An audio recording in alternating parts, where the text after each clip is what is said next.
I'm so sorry.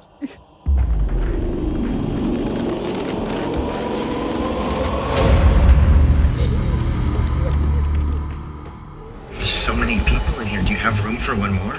Guys, one of you hold this on me. Do it like it's the footage from the movie. Oh, nice. Okay. All right, wait.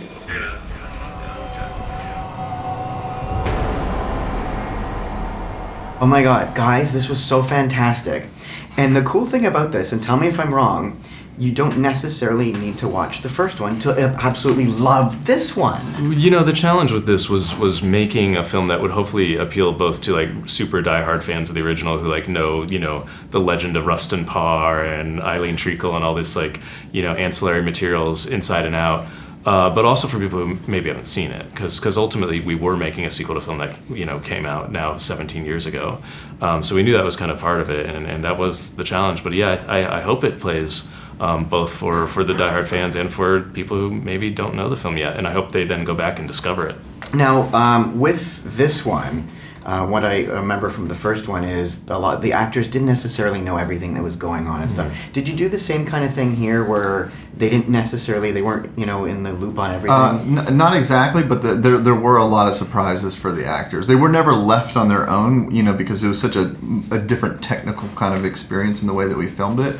But it was really important to elicit very spontaneous and realistic reactions from them, especially because there's a lot of jump scares in the movie, and most of the time those work because you're seeing the actors themselves react in a very realistic and sharp kind of sudden, you know, way. And the way that you know, I went about doing that is, you know, you're always looking for a way to cue them that this is the moment of the jump scare. But what's even better than cueing them is actually making them jump. So I had sort of this new kind of system that I created where I had these air horns, which I called my scare horns. And I would just be off screen. And so I was able to control where I wanted the reaction and the scenes. And, you know, whenever, you know, it was time for the character to jump or be scared or whatever, I just blast them with that air horn, and it would scare the crap out of them, and probably wake up all the neighbors, you know, in the surrounding area too. But it was a really effective way to do it because, you know, it's very hard to actually act surprised, and it's even harder for two people,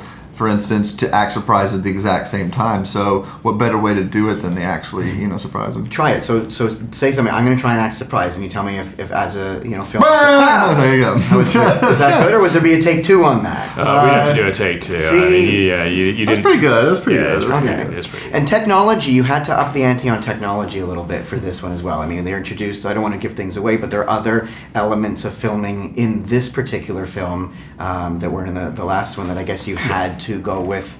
Well, yeah. Things. Yeah, I mean, obviously we couldn't shoot this film on high 8 and 16mm film because like half the movie would be about how they actually got, you know, it developed and so on. But it was about finding what like the modern equivalent of those kind of cameras would be, because, you know, they used, especially the 16mm film in the original film, they used to a really unnerving effect where the sound was being, you know, recorded separately like you do with film. And it gives you that kind of amazing set piece in the house where you're hearing someone's voice from, you know, the distance while seeing their perspective. Mm-hmm. And so, you know, it's about kind of finding what are the current cameras, what's the current technologies that can give us scary scenes and scary perspectives and you know, and really put the audience in that perspective. And I guess, was this filmed in Canada? Yes, it was. It was, yeah, Vancouver. How great was that to film in our home and native land? Well, We we loved it. Well, yeah. you know, we wanted a place that was nice and rainy, and you know, and Vancouver has really cool weather for that. You know, it's got great horror movie weather. I mean, I just shot another movie up there recently for that exact same reason. So amazing, guys! Thank you so much. Thanks so much. Congratulations, getting a ton of buzz. I can't wait to see make sure everybody sees the film.